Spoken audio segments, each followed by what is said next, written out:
when it came to the issue with Gaza, you went out and you condemned the administration. Yeah. And that must have been tough for you. You know a lot of people that work in the administration. These are friends, colleagues, people that have your cell phone number. That was one of the most disappointing and frankly, naively now in retrospect, surprising things. And it was just incredibly deeply disturbing that there was no room for a conversation about anything.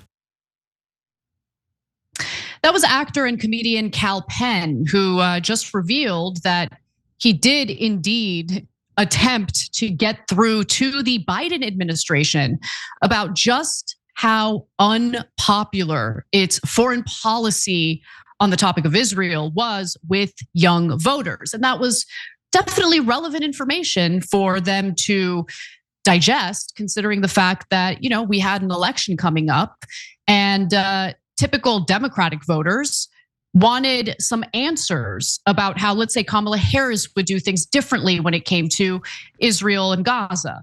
And in every case that I can think of, people would get shut down. And that is no exception when it comes to Kal Penn, who, by the way, did work in the Obama administration. I can give you some details into that. But first, Cenk, your 2 cents. Yeah, so we hate partisanship on this issue. And I'm super proud that Kal Penn is finally waking up, but more importantly, that a lot of what you call normie Democrats are waking up to the fact that Democratic leaders lied to you.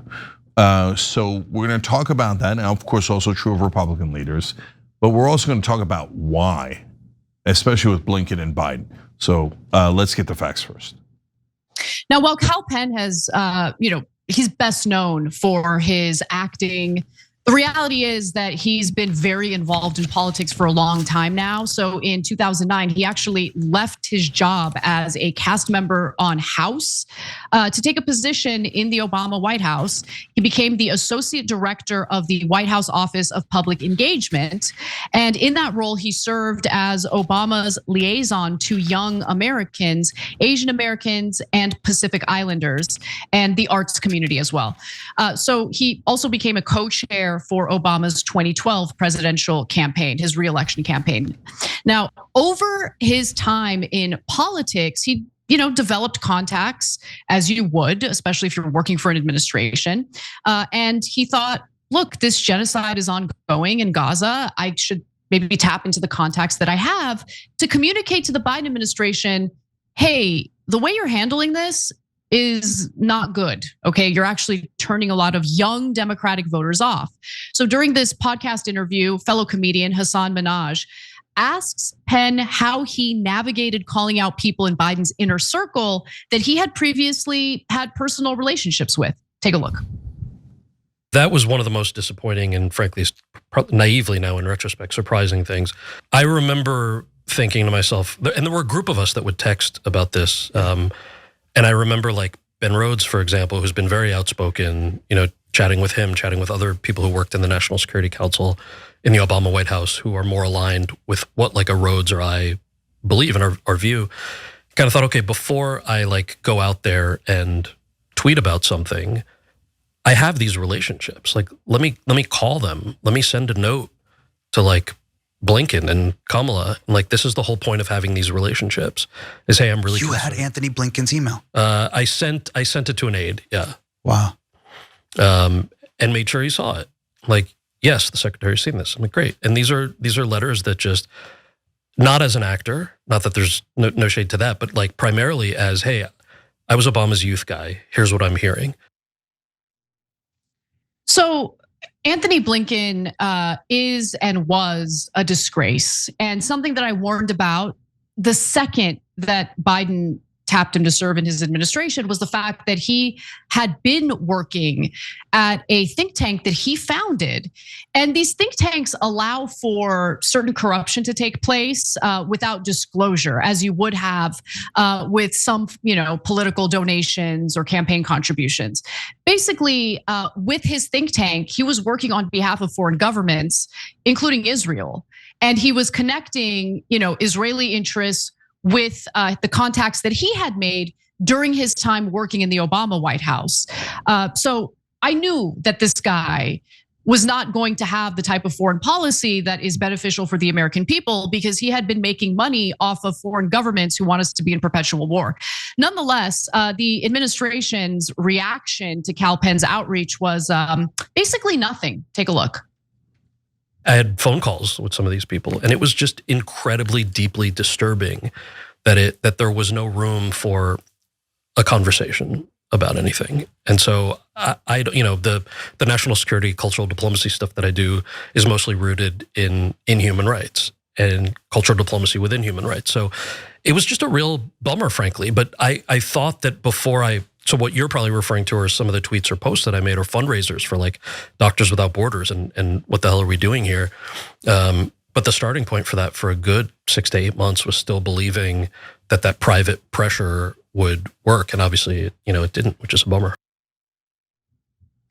Now, I highly recommend you guys listen to the full conversation, because there were so many juicy tidbits in there that we just don't have time to get to. But I do want to go to the last video here, because obviously he was discouraged after what he experienced with the Biden administration. So Hassan Minhaj asked him, well, how do you plan on voting in the future now that the Democrats have kind of shown you who they really are? Take a look.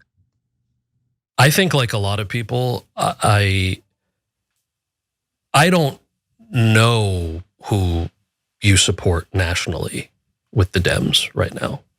I think we'll have to see what they What do you mean by that? decide to do. Meaning, I'm not a single issue voter, but in the next presidential election, people are going to have to be held accountable about how do they feel about the universality of human rights. At this moment, I personally am a single issue voter, and I will not vote for anyone who supports the foreign nation state of Israel. Cenk, back to you. Yeah, OperationConsequences.com pledged to never vote for anyone who gives money to Israel.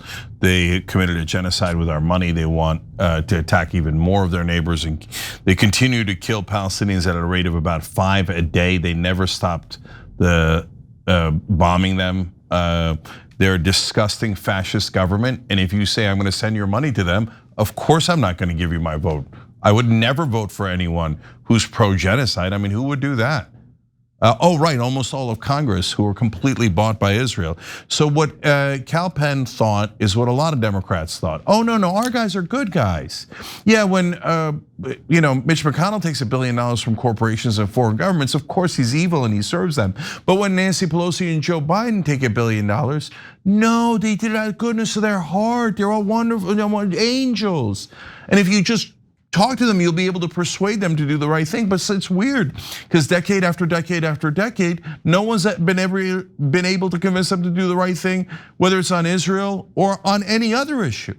And they just go, oh, well, next time. But 30 years later, we might do universal health care. They're lying to you. So thank you for beginning to notice it. And it's not just about Israel, they're lying to you about everything. So we can't negotiate drug prices. Obama ran against that policy, Biden ran against it. They didn't do anything. They worked for the drug companies. Obama bailed out the banks. They were his #1 donor in 2008. He paid them bonuses after they crashed our economy because they were his top donors. These guys are all sellouts. They're not your friends, they're not allies, they're not nice. Antony Blinken is one of the most corrupt people in the country. Democrats are like, oh, but he looks so professional, he's so well educated and well spoken, and he doesn't seem to say anything crass. He's so stately. But what does he do? When his own State Department brought in dozens and dozens of allegations, actually by the end, hundreds and thousands of allegations of the Israelis violating human rights, which meant that we should cut off funding to Israel, Blinken buried it and said, under no condition will we ever hold Israel accountable. Why? Because either he is getting paid by Israel through his think tank, or he's loyal to Israel for other reasons, and he's not loyal to America. That's why he betrayed the State Department. He violated its laws. He didn't listen to anyone else. And of course, he was empowered by one of the most corrupt people who have ever been in American politics, Joe Biden. He was known as a senator from MBNA because he used to sell out to the credit card companies, and that was one credit card company in Delaware. That's how much Joe Biden was a giant sellout that people literally nicknamed him as a sellout.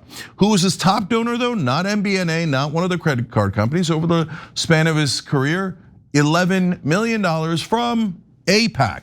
And that's why he would do the humiliating ritual where he would come out and say, I am a Zionist, a proud Zionist. Why do you care about the national theme or driving force behind Poland or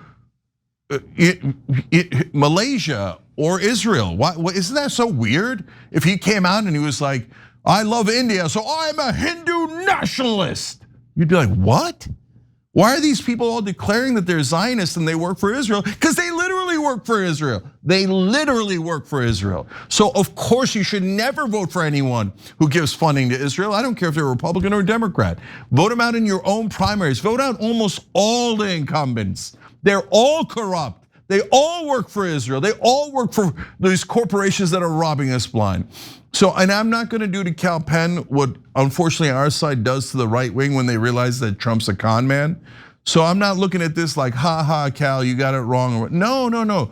Thank you, brother, for being honest and for, and just leveling with us and going, hey, you know what?